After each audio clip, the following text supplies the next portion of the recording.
wiped the grease from his hands and looked at the broken water recycler on his workbench. It was old, maybe 50 years past its expected life. The owner, a tired-looking merchant from the upper decks, had begged him to fix it. She could not afford a new one. He could fix it. He could fix almost anything. That was the problem with being a human mechanic on a station full of aliens who threw away things that still had life in them. Seven was not a beautiful place. It was an asteroid station on the edge of known space, where refugees and traders and people running from their pasts all ended up together. The air always smelled like recycled breath and engine oil. The lights flickered twice a day when the power grid struggled. But it was home now, whether liked it or not. 3 years ago, he had been a racing engineer on Earth's lunar circuits. He built for the fastest pilots in the solar system. His machines won championships. His name meant something. Then his team went bankrupt during a transport accident. The insurance company blamed human error. Found himself stranded on this station with nothing but his tools and his knowledge. Now he fixed water recyclers for people who could barely pay. He was adjusting a valve when he heard the soft hum of a mobility chair entering his shop.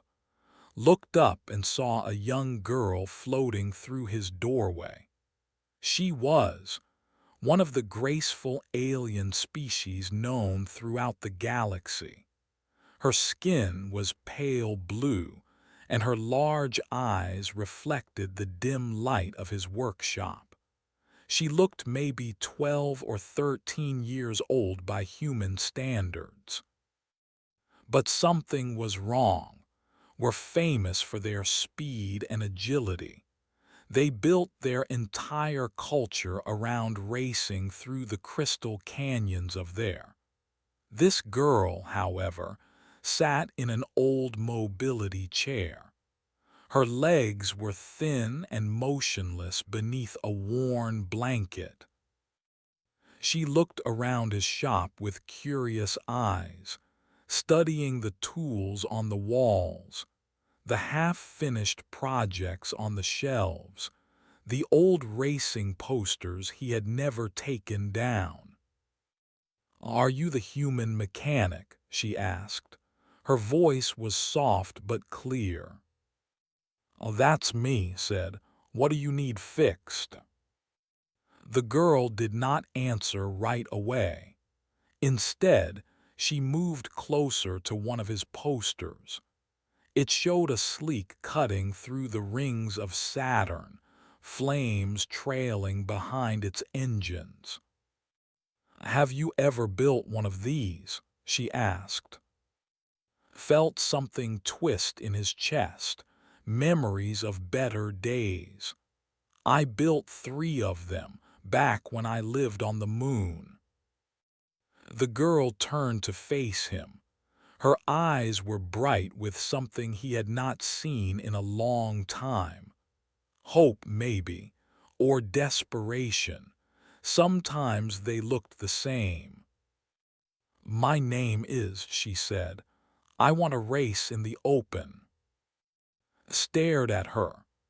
The Open was the biggest race on the station, held once a year to raise money for the refugee fund. Pilots came from across the sector to compete. It was dangerous, fast, and absolutely not designed for a paralyzed girl in a mobility chair. "The Open," he repeated. "Yes," reached into a pocket on her chair and pulled out a crumpled poster. She unfolded it carefully and held it up. The poster showed the race course winding through asteroid debris and abandoned mining tunnels. At the bottom it read, "All species welcome." I am said, "My people love racing more than anything, but I was born with a sickness in my spine. I cannot walk, I cannot run. I have never moved faster than this chair can carry me." She paused, and her voice grew quieter.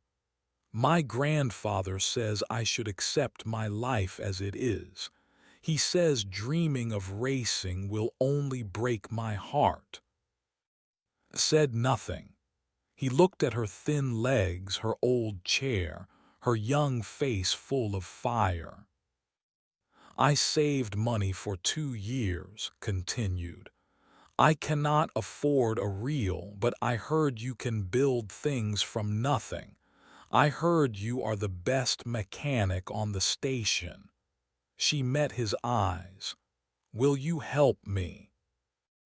The smart thing to do was say no. Building a from scrap for a paralyzed pilot was impossible. The control systems alone would need to be completely redesigned. He did not have the parts. He did not have the time. He did not have any good reason to say yes. But remembered being young. He remembered dreaming of things that seemed impossible. He remembered the first time he sat in a cockpit and felt the engine come alive beneath him. He looked at the hope in her eyes, at the fire that refused to die. "Come back tomorrow," he said. His face lit up. "Really, you will help me?" I said, "Come back tomorrow. I need to think." She nodded quickly, already turning her chair toward the door. Thank you so much. I will be here first thing in the morning." After she left, stood alone in his workshop. The water recycler sat forgotten on his bench. The old racing posters watched him from the walls, reminders of a life he had lost. He should go to sleep. He should wake up tomorrow and tell the girl no. He should be practical, reasonable, smart. Instead, he found a blank sheet of paper and a pencil. He sat down at his workbench and began to draw. The lines came easily, like his hands remembered movements his mind had forgotten. Engine placement, cockpit design, thruster angles. He sketched and erased and sketched again, working through problems he had never considered before. How do you build a racer for someone who cannot move their legs? How do you create controls that respond to a body that cannot shift its weight? The questions were impossible. But impossible questions were the only kind worth asking. Worked through the night. When the station lights dimmed for the artificial dawn, he was still drawing, his desk covered with sketches and calculations. He did not know if he could build this machine. He did not know if could fly it. He did not know if any of this would work. But for the first time in 3 years, felt alive. The next morning, arrived at the workshop before the station lights had fully brightened. She found already working, surrounded by scattered papers and empty coffee cups. He looked like he had not slept at all. "You stayed up all night," said. Held up a sheet covered with drawings. "I figured out how to do it. The controls, I mean. Most need the pilot to shift their weight to turn. You cannot do that, so we build a different system. He showed her the design. Instead of using leg movements, the cockpit would read signals from her upper body. Her arms, her shoulders, even the tilt of her head would control the machine.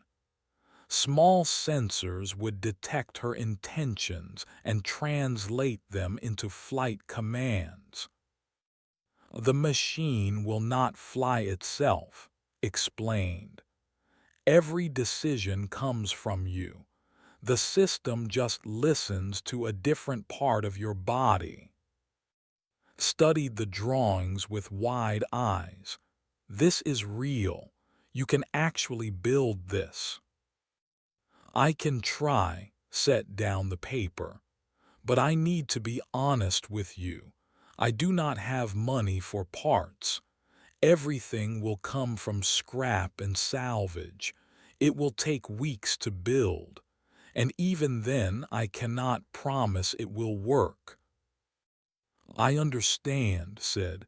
I will help however I can. And she did. Every day after her studies came to the workshop. She could not lift heavy things or crawl under the machine, but she learned to sort parts, check measurements, and hand tools before he asked for them. She memorized the name of every component. She asked questions until she understood how each system worked together. His young assistant, Park, watched all of this with confusion. Was 17 years old, a human refugee who had found work in the shop 2 years ago. She was smart and quick with her hands, but she thought her boss had lost his mind. "You are building a for free," said one evening after had gone home. "For someone who cannot even walk. Do you know how crazy this sounds?" Tightened a bolt on the engine mount. Probably very crazy. Then why are you doing it? He paused, thinking about the question. Because she asked, and because I remember what it feels like to want something impossible. Shook her head but said nothing more. She stayed late that night to help him weld the cockpit frame. The weeks passed slowly. Traded repair work for engine parts. He salvaged stabilizers from a crashed transport ship. He rebuilt a thrust regulator that 3 other mechanics had declared dead. Piece by piece, the took shape. The hardest part was the harness system. Could not grip with her legs or brace herself against sudden movements. In a normal race, she would be thrown around the cockpit like a loose tool. Spent 5 days designing a harness that would hold her body secure while still allowing her arms to move freely. It wrapped around her chest and waist like a gentle embrace, supporting her spine where her own muscles could not. One evening, Elder came to the workshop. His grandfather was old and stern. His blue skin had faded to gray with age, and deep lines marked his face. He walked with a cane, though his eyes were still sharp and angry. "So you are the human," said. He looked around the workshop with obvious disgust. "The one filling my granddaughter's head with foolish dreams." Set down his tools and faced the old alien. "I am building her a. I can see that. What I do not understand is why." Stepped closer.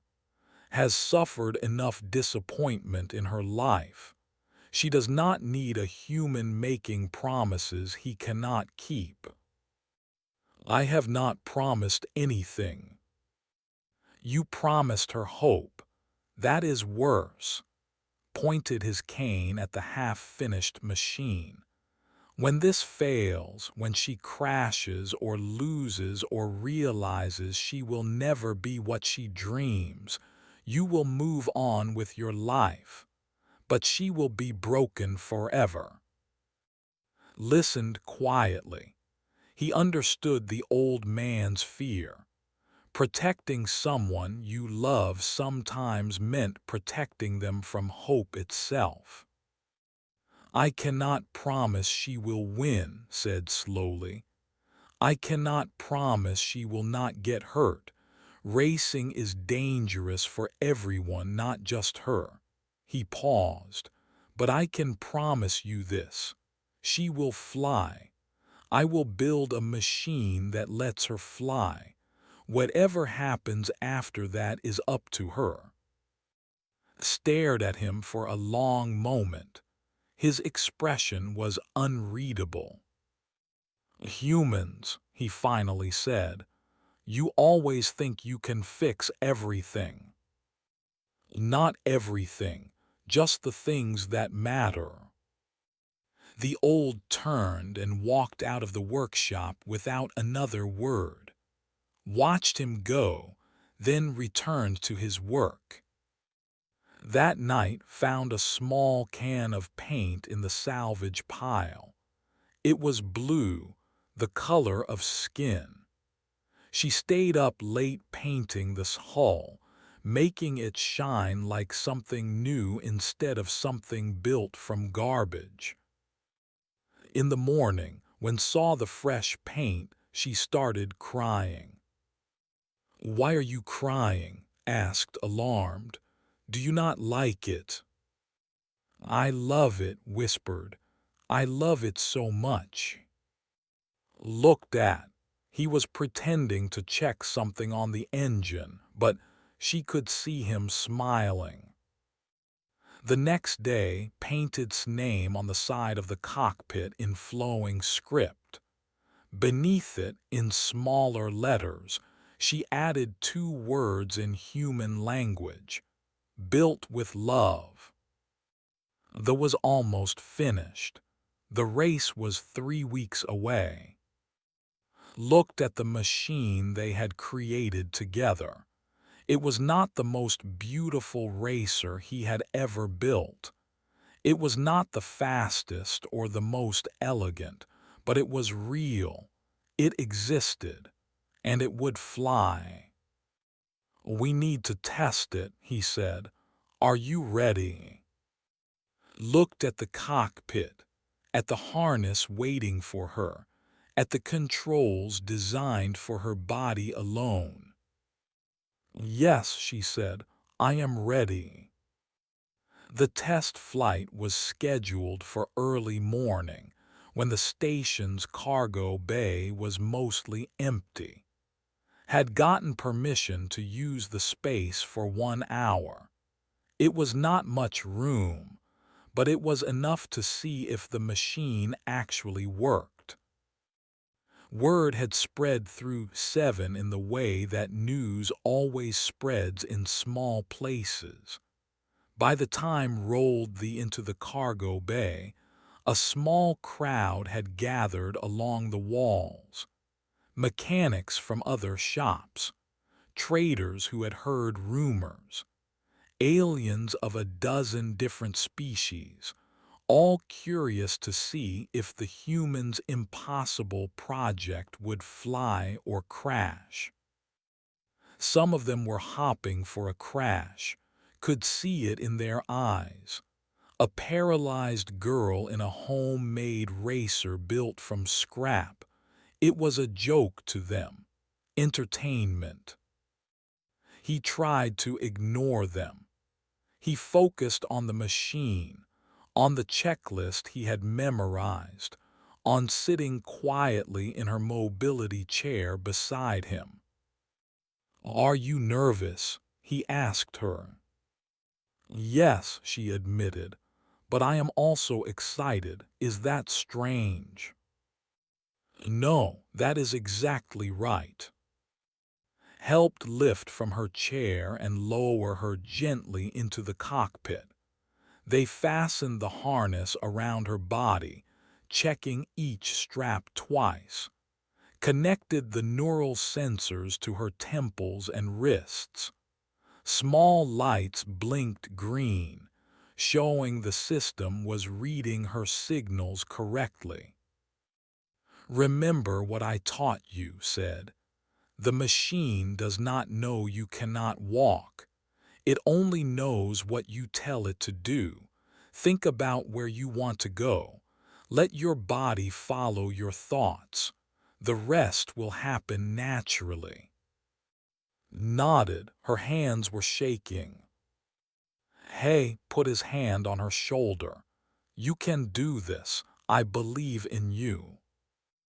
She took a deep breath and closed her eyes for a moment. When she opened them again, the shaking had stopped. "I am ready," she said. Stepped back, moved to the edge of the bay, holding a radio to communicate with during the flight. The crowd grew quiet. The engines came to life with a deep hum that felt in his chest. Blue flames flickered from the thrusters. The lifted slowly off the ground, wobbling slightly as the stabilizers adjusted. For a moment, nothing happened. Sat frozen in the cockpit, afraid to move.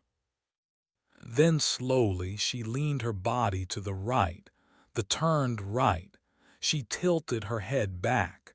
The machine rose higher. She pushed her shoulders forward. It moved forward. It was working. The impossible machine was actually working. The crowd began to murmur. Some of the doubtful faces changed to surprise. A few aliens pointed and whispered to each other. Flew a slow circle around the cargo bay. She was not graceful. She several times, wobbling dangerously close to the walls. Once, she nearly clipped a support beam and had to pull back sharply. The watchers gasped. But she did not crash. She kept flying, getting a little better with each passing second. "Increase speed slowly," said through the radio.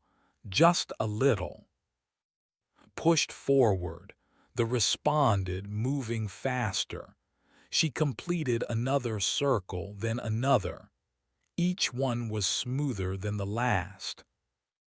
And then she laughed. It came through the radio like music. Pure, joyful laughter from a girl who had never moved faster than a walking pace in her entire life. She was flying. For the first time ever, she was faster than everyone around her. Felt something warm in his eyes. He blinked it away quickly. "She is doing it," whispered beside him. "She is actually doing it." In the back of the crowd, Elder watched in silence.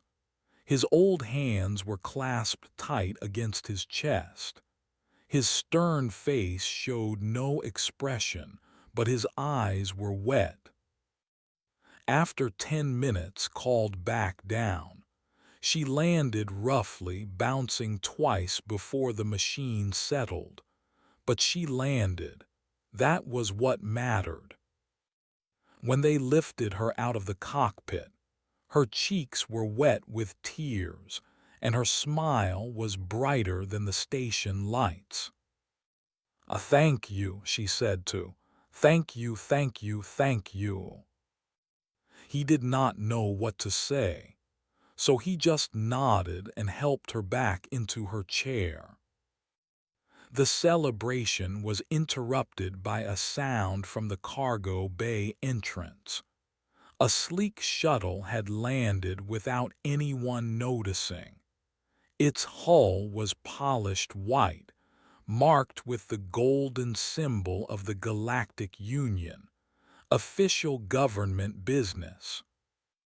The shuttle door opened, and a tall alien woman stepped out. She was elegant, dressed in formal robes that probably cost more than everything owned. Her species was unfamiliar to him, with silver skin and eyes that seemed to hold centuries of wisdom. "Ambassador," someone in the crowd whispered, "from the Union Council. A Galactic Union diplomat. On 7. That never happened unless something important was going on." The ambassador walked across the cargo bay, ignoring the crowd that parted nervously around her. She stopped in front of studying the machine with careful eyes. "Interesting design," she said. Her voice was calm and measured.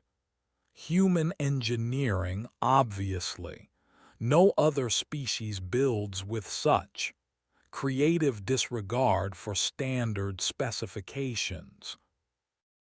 Was not sure if that was a compliment or an insult. "Can I help you with something?" Turned her attention to who sat nervously in her chair. The ambassador's expression softened slightly. "That was remarkable flying," she told the girl, "especially for a first attempt." Bowed her head respectfully. "Thank you, Ambassador." Looked back at her eyes were sharp, analyzing. "I came to this station to evaluate human settlements, to determine if your species should face stricter regulations in Union space." She paused. "I did not expect to find this." "You find what?" asked. "A human building wings for a girl who cannot walk." The ambassador tilted her head. "I would like to know more about you, mister. I think we should talk." The crowd buzzed with nervous energy. A Union ambassador taking interest in a junkyard mechanic. That was either very good news or very bad news. Looked at the diplomat standing before him. "Sure," he said, "but can it wait until tomorrow? I have some adjustments to make on the stabilizers." Ambassador stared at him for a moment. Then, unexpectedly, she smiled. "Tomorrow, then," she said. "I look forward to it." Ambassador spent the next several days on 7. She visited the markets, the housing blocks, the medical center, and the schools. She interviewed dozens of residents, both alien and human. Everywhere she went, people grew nervous. A Galactic Union inspection meant rules might change, freedoms might disappear, but kept returning to his workshop. She would sit in the corner watching him work on She asked questions about his tools, his methods, his life before the station. Answered honestly, though he did not understand why she cared. "The Union has been watching human expansion for many years," explained one afternoon. "Your species is young. You spread quickly. You do not follow the protocols that other species have used for centuries." "Is that bad?" asked, adjusting a fuel line. "It concerns some members of the council. Humans are unpredictable. You modify technology in ways we do not expect. You take risks that seem foolish to us." She paused. "But you also do things that surprise us. Like building for paralyzed girls." I smiled slightly. "Yes, like that." She told him about her investigation. The other aliens on the station had given mixed opinions about their human neighbors. Humans were loud, they said. They worked at strange hours. They modified equipment that did not need modifying.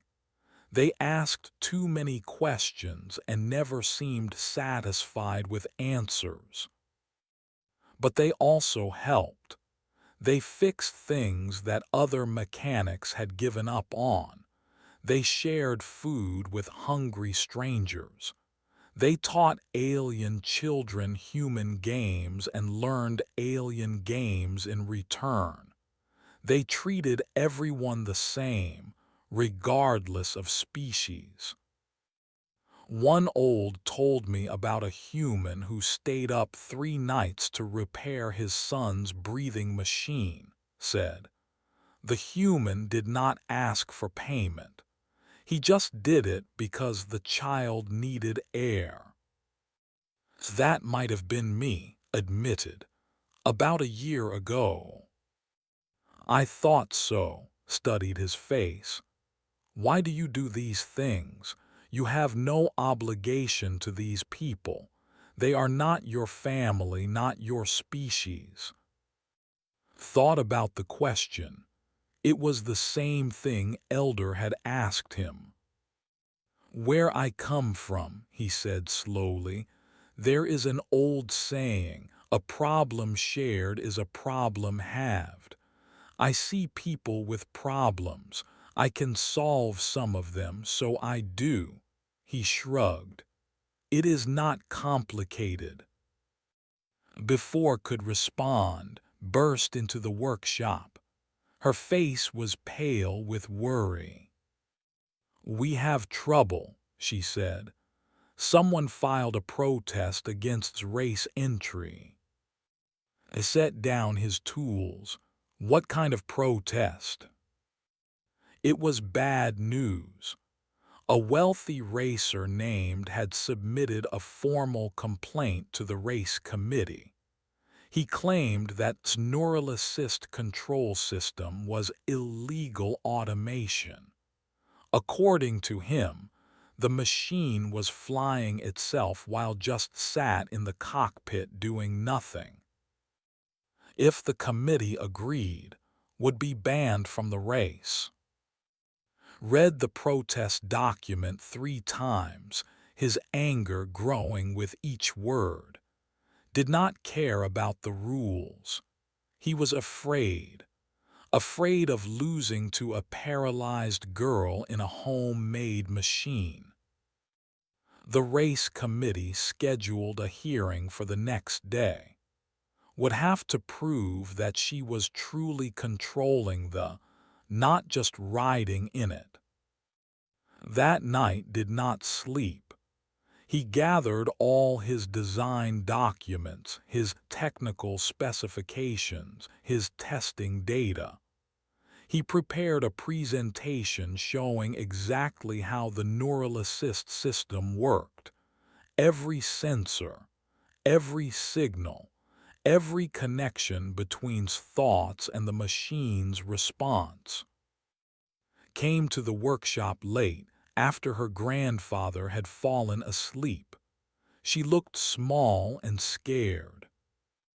What if they say no, she asked. What if I cannot race? Knelt down to look her in the eyes. Then we fight. We prove them wrong. And if we still lose, we find another race, another chance.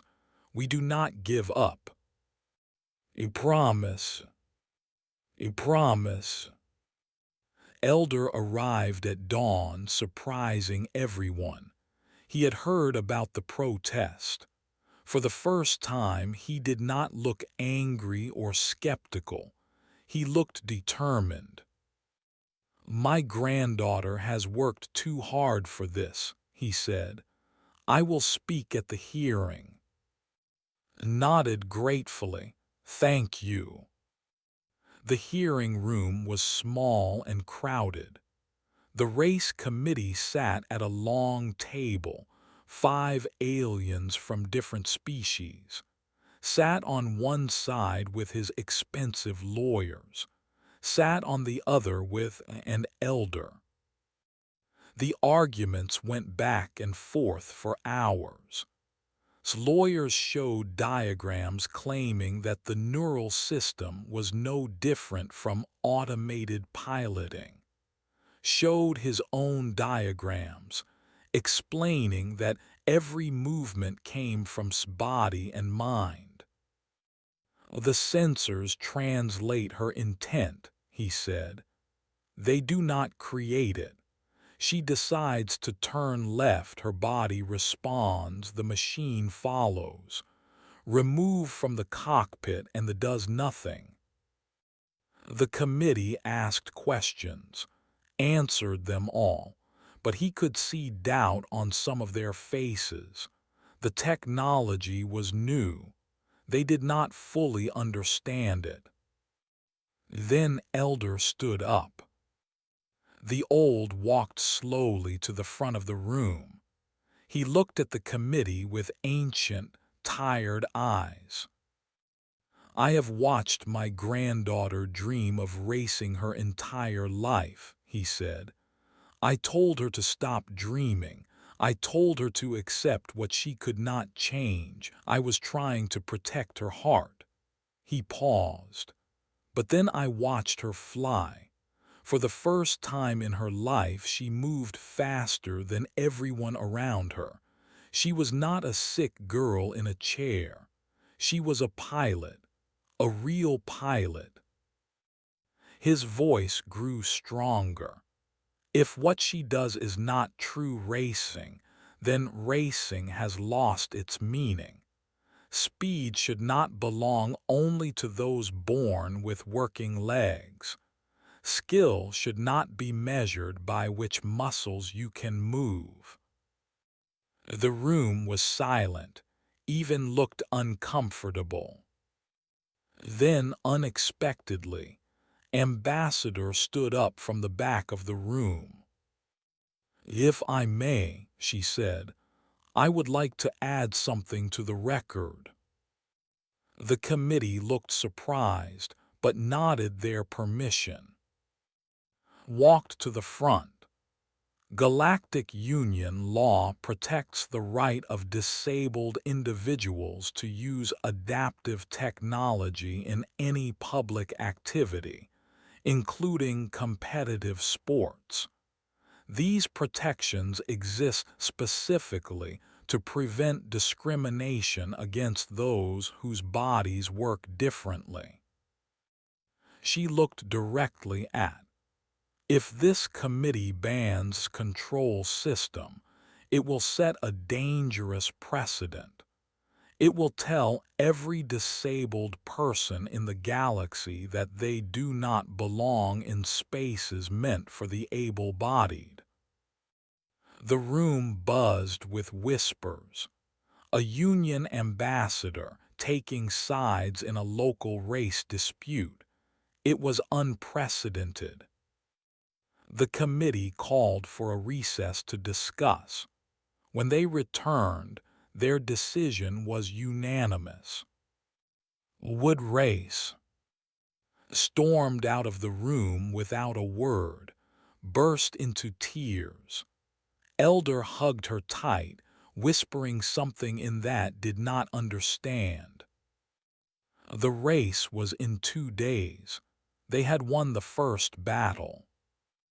But the real test was still to come. Race day arrived with all the noise and excitement that 7 could produce.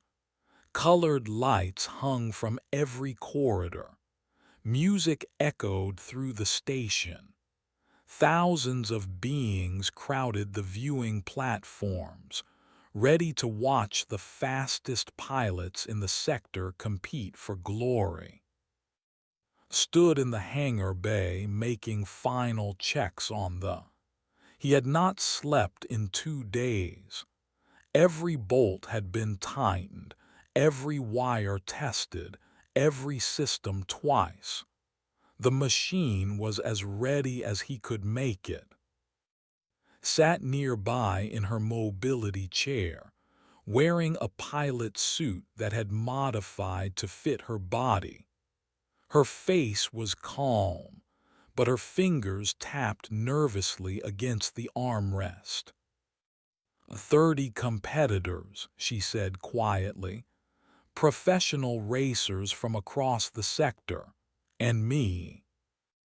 And you, agreed. A pilot in a machine built specifically for her. They should be worried about you, not the other way around. She smiled weakly. You really believe that? I believe you have worked harder than anyone else in this race. I believe you want it more than they do. He knelt beside her chair. I believe in you. Now you need to believe in yourself. Elder appeared at the hangar entrance.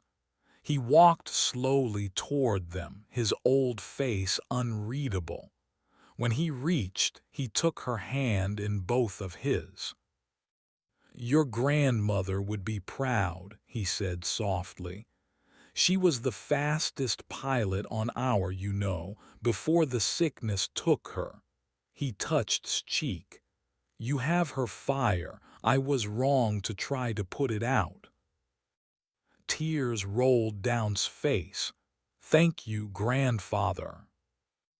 Now go show them what I can do. The starting zone was chaos. 30 lined up in rows, their engines growling like hungry animals.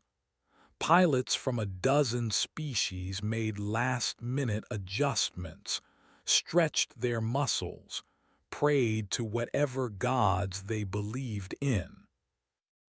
His machine sat in the back row, the worst starting position. Had made sure of that. His own racer, sleek and expensive, sat in the front with the other favorites. Helped into the cockpit and fastened her harness. She looked so small surrounded by all that metal and technology, but her eyes were steady. The race is 60 kilometers, reminded her. Through the asteroid debris field into the old mining tunnels, then back to the station. Stay in control. Do not take stupid risks. Finishing is more important than winning. I know, she said. And he paused. Have fun. She laughed, and for a moment, all the fear disappeared from her face. The countdown began. The crowd roared. The engines screamed louder. 3, 2, 1. The starting signal fired, and 30 exploded forward in a wave of light and fire. Launched from her position, immediately falling behind the leaders. The faster machines disappeared into the asteroid field ahead of her. She did not panic. She focused on her controls, on the signals flowing from her body to the machine. The debris field was terrifying. Rocks the size of houses tumbled through space in slow, deadly arcs. Other racers weaved between them at impossible speeds. One pilot miscalculated and clipped an asteroid. His machine spun out of control, crashing into a larger rock in a burst of flame. Flew carefully, choosing safe paths over fast ones. She passed two pilots who had pushed too hard and were now struggling with damaged engines. By the time she reached the mining tunnels, she had moved up to 20th place. The tunnels were worse than the debris field. Dark, narrow passages carved through ancient rock, sharp turns that gave no warning, pockets of gas that could ignite if a thruster burned too hot. Did not know these tunnels. The other racers had practiced here for months, but she had something they did not. She had spent weeks learning every detail of her machine, understanding exactly how it would respond to her commands. She flew through the darkness like she belonged there. Another pilot crashed, then another, moved up to 15th place, 12th, 10th. The final stretch was open space, a straight run back to the station. This was where the fastest machines pulled ahead, pushed her engines harder than she ever had before. She could not catch the leaders. Their machines were too fast, their pilots too experienced. But she held her position, fighting off two racers who tried to pass her in the final seconds. Crossed the finish line in second place. The winner was from the professional circuit, cheered by the crowd as the first of his species to win the Open in decades. Finished 7th. Not first, not even close, but 7th out of 30 in her first real race in a machine built from garbage by a human mechanic. The crowd went wild. Not for the winner, but for the paralyzed girl who had done what everyone said was impossible. Aliens who had come to watch her fail now cheered her name. When lifted her from the cockpit, she was laughing and crying at the same time. "I did it," she gasped. "I actually did it." "You did it," he agreed. His own eyes were wet, but he did not care who saw. Other pilots approached them, real professional racers, asking about her technique, her machine, her human mechanic who had built something they had never seen before. Watched from a distance, saying nothing. His silence said everything. Later that night, Ambassador found alone in the hangar. He was making notes on already planning improvements for next year. "I came here to evaluate humanity," she said, "to decide if your species was a threat that needed to be controlled." She paused. "I expected chaos, danger, recklessness." "And what did you find?" asked, not looking up from his work. "I found a man who spent weeks building a machine for a child he had no reason to help. I found a community of misfits who take care of each other. I found—" She searched for the right word. "Hope." Finally looked at her. "So what will your report say?" "That humans are strange, stubborn, and impossible to predict." She smiled. "And that the galaxy needs more of that, not less." He nodded and returned to his work. "That's nice. Can you hand me that wrench?" The starboard thruster was running hot during the final stretch. Laughed. It was a warm, genuine sound. She handed him the wrench and watched him work for a while longer before leaving him to his machines. Hours later, found still in the hangar, still making adjustments, she held a new poster in her hands. "This is next year's championship circuit," she said. "Twice as long, twice as dangerous. Races on 6 different worlds." Looked at the poster, at the impossible girl in front of him, at the imperfect machine behind her. "Can we do it?" asked. He thought about everything they had been through.